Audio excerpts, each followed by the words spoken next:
Assalamualaikum warahmatullahi wabarakatuh. Kembali lagi dengan saya Amanda. Kali ini kita akan membahas aplikasi dari fungsi linear dalam matematika, yaitu pada matematika bisnis atau matematika ekonomi dan bisnis. Di mana dalam video ini saya akan membahas tentang bagaimana menentukan fungsi permintaan dan penawaran. Sebelum masuk ke fungsi permintaan dan fungsi penawaran, kita akan membahas dulu tentang apa itu fungsi linear.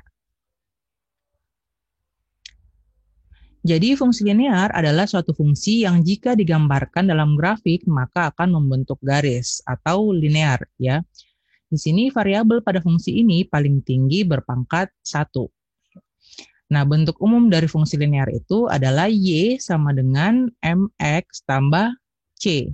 Itu adalah persamaannya dalam bentuk eksplisit. Sementara bentuk implisitnya dia itu biasanya dituliskan AX tambah BY tambah C sama dengan 0. Di sini A, B, C, dan M merupakan konstanta. Sementara variabelnya itu adalah X dan Y. Pada persamaan eksplisitnya, M itu menyatakan gradien atau kemiringan atau kecondongan dari garis yang terbentuk, di mana gradien itu bisa kita dapatkan dari negatif A per B untuk persamaan implisitnya. Nah, dalam hal ini, Y itu merupakan variabel terikat atau disebut sebagai variabel terikat atau sering juga dikenal dengan variabel dependen. Sementara X-nya itu dia merupakan variabel bebas atau variabel independen. Nah, di sini kita akan memahami dulu yang seperti apa itu gradien dan maksud dari gradien tersebut. Gradien merupakan suatu konstanta atau bilangan yang menyatakan perbandingan perubahan pada sumbu vertikal terhadap perubahan pada sumbu mendatar. Ya. Kalau kita punya gradiennya sama dengan M, itu artinya setiap perubahan satu satuan pada sumbu mendatar mengakibatkan perubahan M satuan pada sumbu vertikal.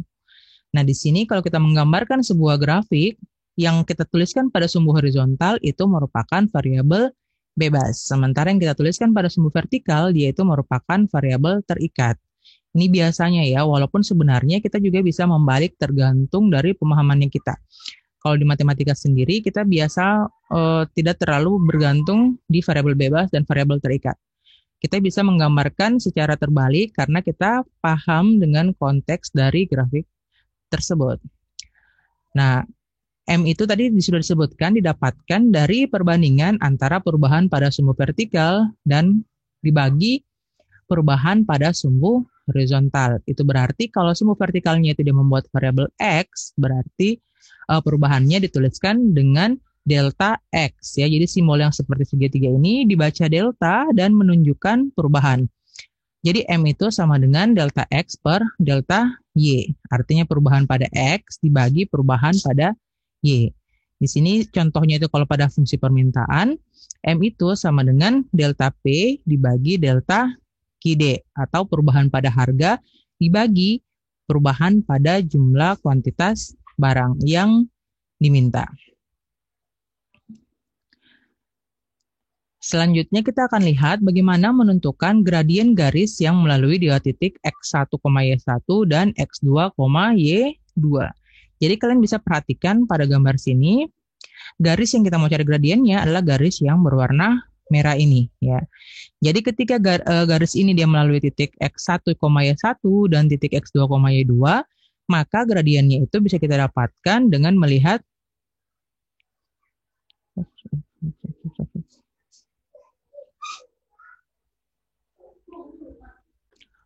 tadi ada kesalahan penulisan ya. Jadi untuk rumus yang ini tadi seharusnya di sini delta Y per delta X ya. Tadi saya tuliskan delta X per delta Y. Terbalik ya.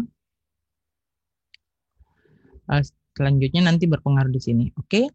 Jadi kita lihat tadi kembali pada ini. Kita menentukan M dengan melihat perubahan pada sumbu vertikalnya, pada Y ya dari sini ke sini. Terus perubahan pada sumbu horizontalnya atau delta X, berarti dari sini ke sini. Dan kita bisa dapatkan itu dengan mengurangkan Y2 kurang Y1 dibagi X2 kurang X1. Yang mana Y2 X2 itu dia pada titik yang ini, sementara Y1 X1-nya itu pada titik yang ini. Oke, kalau pada fungsi permintaan yang kita bahas nanti itu, dia akan kita dapatkan gradien sama dengan delta P per delta Q. Ya, artinya harga kedua dikurangi harga pertama dibagi dengan kuantitas kedua dikurangi kuantitas pertama. Kita akan nanti melihat contoh langsungnya ya. Nah, di sini ada berbagai bentuk kemiringan garis kalau kita menggambarkan fungsi linear. Nah, ada ya garis yang membentuk kemiringan positif. Ya, artinya dia itu menanjak dari kiri bawah ke kanan atas. Itu menunjukkan kalau misalnya dia naik variabel bebasnya, maka variabel terikatnya juga akan naik. Sebaliknya, kalau kemiringan negatif, itu dia bergerak dari kiri atas ke kanan bawah. Artinya, kalau misalnya variabel bebasnya dia naik, maka itu mengakibatkan variabel terikatnya itu dia turun.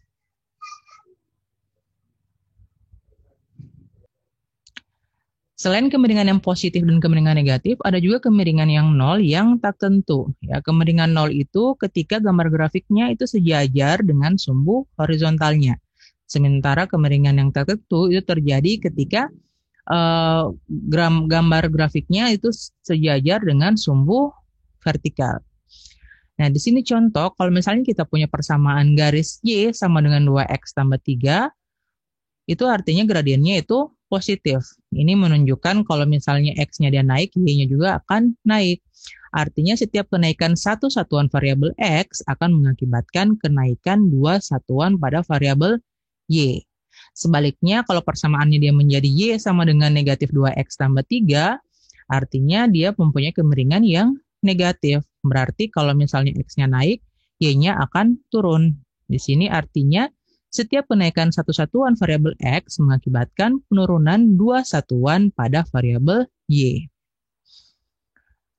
Gradien positif itu menunjukkan adanya peningkatan atau penurunan yang searah antara variabel terikat dan variabel bebas. Artinya, jika variabel bebas meningkat, maka variabel terikat juga meningkat, dan sebaliknya. Seperti yang saya jelaskan tadi ya, kalau dalam ekonomi sendiri, contoh jelasnya itu pada fungsi penawaran. Sebaliknya, kalau gradien negatif itu menunjukkan adanya peningkatan atau penurunan yang berlawanan antara variabel terikat dan variabel bebas. Artinya, jika variabel bebas meningkat, maka variabel terikat akan menurun dan sebaliknya. Itu dicontohkan dengan fungsi permintaan. Ya, kita tahu kalau fungsi permintaan, semakin harganya turun, maka permintaan barang akan semakin besar. Sebaliknya, kalau harganya semakin naik, maka permintaan barang akan semakin kecil. Oke, gradien nol tadi itu menunjukkan variabel bebas yang berubah-ubah, sementara variabel terikatnya atau variabel dependennya itu dia konstan atau tetap ya. Sementara kalau fungsi konstan, dia itu gradiennya tidak terdefinisi atau tak tertentu. Itu menunjukkan variabel bebas yang konstan, sementara variabel terikatnya dia berubah-ubah. Nah, kita lihat di sini untuk grafik fungsi permintaan dan fungsi penawaran. Kalau fungsi permintaan, dia akan bergradien negatif, sementara fungsi penawaran dia akan bergradien positif. Oke.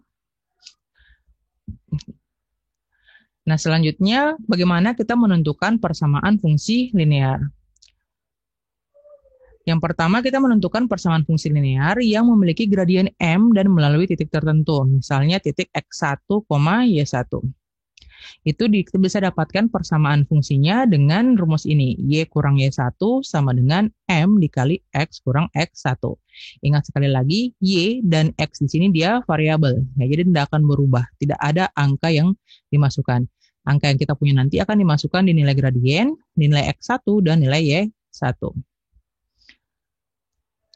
Nah, di sini tadi sudah dijelaskan kalau Y itu merupakan variabel terikat, X-nya variabel bebas, X1 salah satu nilai untuk variabel bebas, Y1 itu adalah nilai untuk variabel terikat yang bergantung pada nilai X1. Artinya, Y1 ini didapatkan dengan memasukkan X1 atau yang berhubungan dengan dihubungkan dengan X1.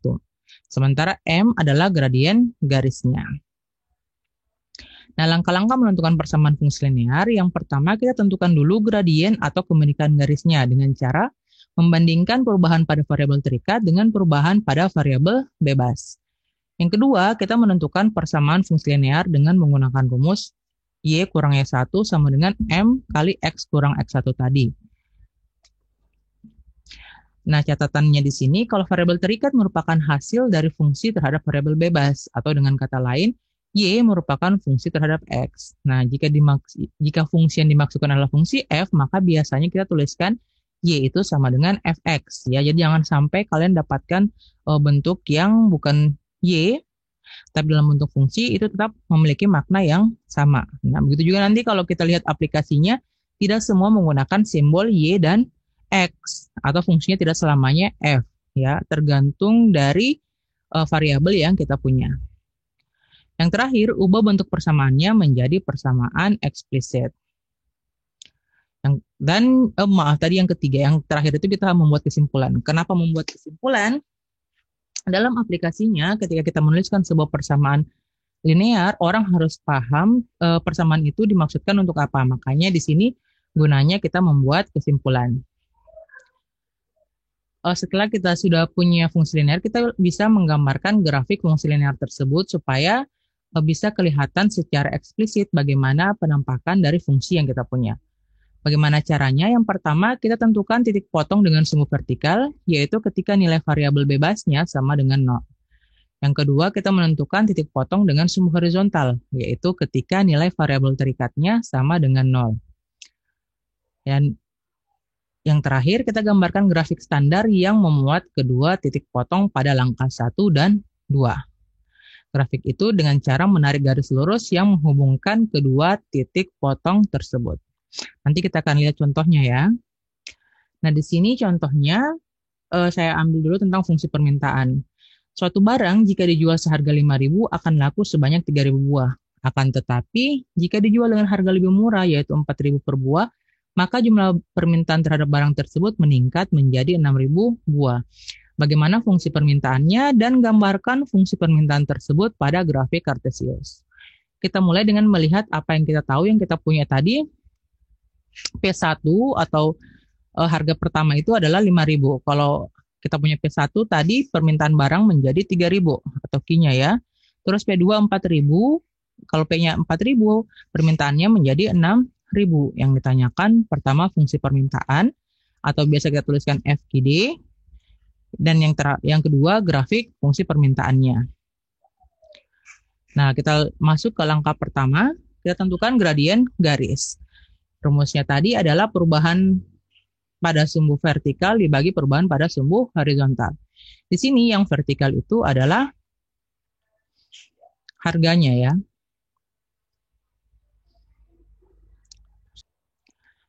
Yang vertikal itu adalah harganya, sementara untuk yang horizontal adalah kuantitas barangnya. Artinya yang di sini harga bergantung pada jumlah permintaan. Kalau jumlah permintaan semakin besar, maka harganya juga akan semakin murah.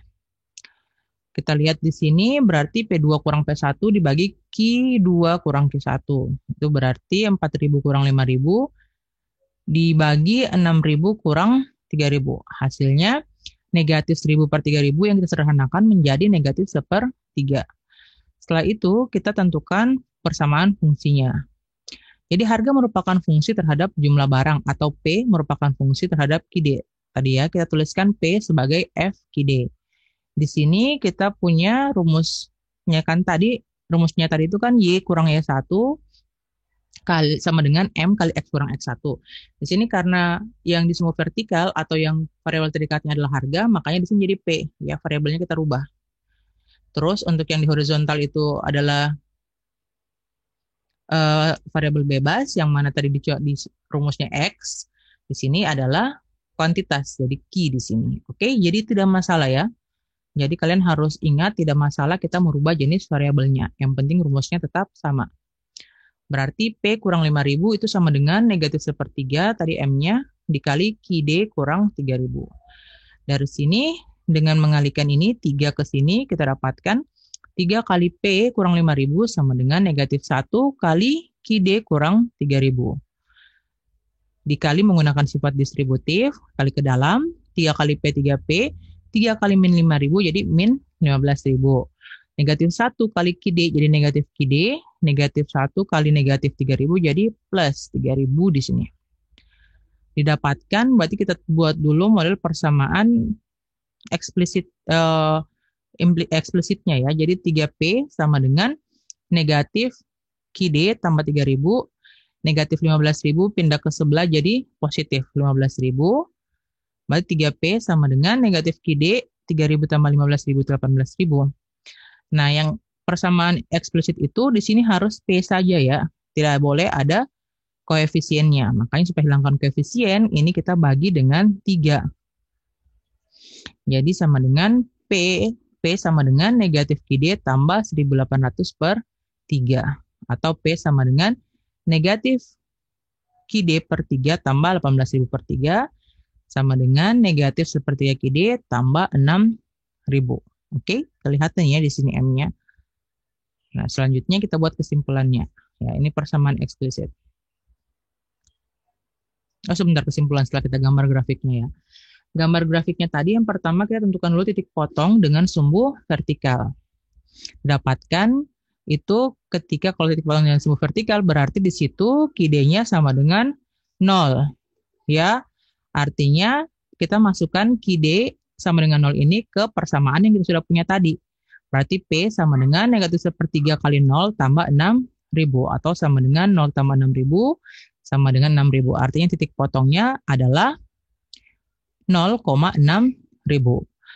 Selanjutnya titik potong dengan sumbu horizontal. Berarti untuk P sama dengan 0. Masukkan ke persamaan yang ini tadi lagi. Berarti 0 sama dengan negatif sepertiga QD tambah 6.000. Pindahkan ini ke ruas sebelah kiri menjadi positif dia. Terus berarti sepertiga QD sama dengan 6.000. Berarti QD-nya 3-nya kali ke sini jadi 3 kali 6.000 sama dengan 18.000. Artinya titik potongnya dengan sumbu horizontal adalah 18.000,0. Lalu kita buat grafiknya. Oke, titik potong yang pertama itu 0,6.000 itu di sini. Terus 18.000,0 itu sekitar di sini, ya. Baru kita tarik garis lurusnya. Didapatkan grafik fungsi permintaannya. Kesimpulannya, jadi fungsi permintaan barang tersebut adalah P sama dengan negatif sepertiga Q tambah 6.000 yang menunjukkan kenaikan satu satuan jumlah dalam ribuan barang yang diminta akan mengakibatkan penurunan harga sebesar sepertiga satuan. Selanjutnya kita akan lihat contoh untuk fungsi penawaran. Ini akan penyelesaiannya sama ya dengan yang tadi, hanya nanti bentuk grafiknya yang berbeda. Jadi suatu barang jika harga di pasarannya 5.000 per buah, maka produsennya akan menawarkan sebanyak 3.000 buah. Sebaliknya kalau harganya lebih tinggi menjadi 6.000 per buah, maka jumlah barang yang ditawarkan oleh produsennya akan menjadi 6.000 buah. Bagaimanakah fungsi penawarannya? Lalu kita akan gambarkan fungsi penawaran tersebut pada grafik Kartesius. Dengan cara yang sama ya, yang pertama kita tulis dulu apa yang kita ketahui, kita tentukan apa yang mau kita cari, lalu yang langkah pertama kita tentukan gradien garisnya. Tadi gradien garis sekali lagi yang perubahan di sumbu vertikal dibagi perubahan di sumbu horizontal. Didapatkan P2 kurang P1 per Q2 kurang Q1. Di sini P2-nya 5.000 kurang 6.000.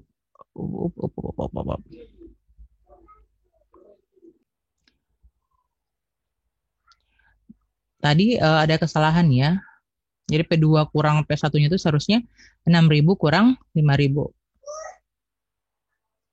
Terus Q2 kurang Q1-nya jadinya 6.000 kurang 3.000. Di sini 6.000 kurang 5.000 hasilnya 1.000. 6.000 kurang 3.000 hasilnya 3.000. Kita sederhanakan 1.000 per 3.000 itu sama dengan 1/3. Selanjutnya kita akan menentukan fungsi penawarannya. Dengan cara yang sama pada fungsi permintaan tadi, Kita punya P kurang P1 sama dengan M kali Q kurang Q1. Jadi di sini kita ambil P1-nya tadi 5.000, P kurang 5.000 sama dengan sepertiga kali Q kurang 3.000. Dengan mengalihkan 3 ke ruas kiri, kita dapatkan 3 kali P kurang 5.000 sama dengan 1 kali QS kurang 3.000. Artinya 3P kurang 5.000 sama dengan QS kurang 3.000. Di sini pindahkan yang ini ke ruas kanan karena kita mau cari fungsi eksplisitnya atau dalam bentuk P. Kita peroleh 3P sama dengan QS dikurang 3.000 tambah 15.000. Atau 3P sama dengan QS tambah 12.000. Karena fungsi eksplisit harus memuat P saja di ruas kiri, ini kita bagi dengan 3. Didapatkan terakhir P sama dengan sepertiga QS tambah 4.000. Dengan menggunakan persamaan ini, kita akan membentuk grafik fungsi penawarannya. Nah, yang pertama kita tentukan titik potong dengan sumbu vertikal atau Q-nya sama dengan 0. Masukkan Q pada fungsi penawaran yang sudah punya kita tadi. Ya, seperti A kali 0 tambah 4.000 sama dengan 4.000. Berarti titik potongnya dengan sumbu vertikal adalah 0,4.000. Nah, selanjutnya titik potong dengan sumbu horizontal itu P-nya 0. Terus kita masukkan ke persamaan, didapatkan Q-nya itu sama dengan negatif 12.000. Artinya titik potong dengan sumbu horizontal adalah negatif 12.000. Ya. Nah, tapi karena tidak ada permintaan barang yang negatif, nanti ketika kita gambarkan, kan kalau negatif permintaannya grafiknya akan ke sebelah sini. Ya, itu tidak kita gambarkan, nanti kita hanya mulai saja dari sini. Titik potong dengan sumbu vertikalnya, ya, 0,4.000. Lalu kita tarik ke kanan, didapatkan grafik fungsi penawarannya. Kesimpulannya apa? Kesimpulannya, jadi fungsi penawaran barang tersebut adalah P sama dengan sepertiga QS tambah 4.000 yang menunjukkan kenaikan satu satuan jumlah dalam ribuan barang yang ditawarkan akan mengakibatkan kenaikan harga sebesar sepertiga satuan. Oke, demikianlah tadi pembahasan saya tentang penerapan fungsi linear di bidang ekonomi yang telah kita bahas tentang bagaimana cara menentukan fungsi dan penawaran dan fungsi permintaan. Semoga bermanfaat. Jika ada yang ingin ditanyakan, silakan berikan pertanyaan di kolom komentar. Terima kasih. Assalamualaikum warahmatullahi wabarakatuh.